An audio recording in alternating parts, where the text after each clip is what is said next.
আমাদের union council থেকে city corporation এসেছে, কিন্তু আমরা সিটি কর্পোরেশনের এমপি হয়ে মহা বিপদে পড়েছি।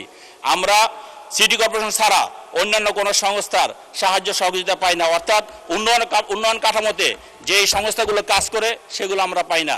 মাননীয় প্রধানমন্ত্রীর কাছে আমি অনুরোধ করব, আমরা ঢাকা সিটি কর্পোরেশনে যারা এমপি বানিয়ে, জনগণ যাদেরকে এমপি বানিয়েছে, আপনি যাদেরকে নমিনেশন দিয়েছেন, তারা যাতে এলাকায় উন্নয়নমূলক কাজ করতে পারে সেদিকে মাননীয় প্রধানমন্ত্রীর দৃষ্টি আকর্ষণ করে বলছি।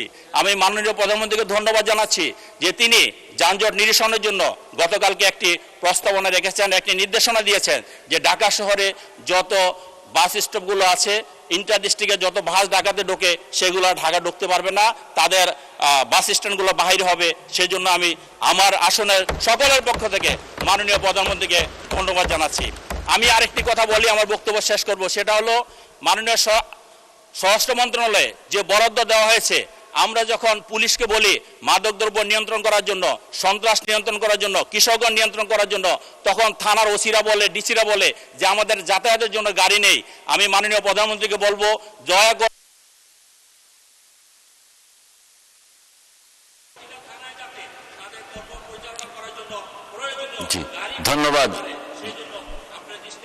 ধন্যবাদ মাননীয় সদস্য।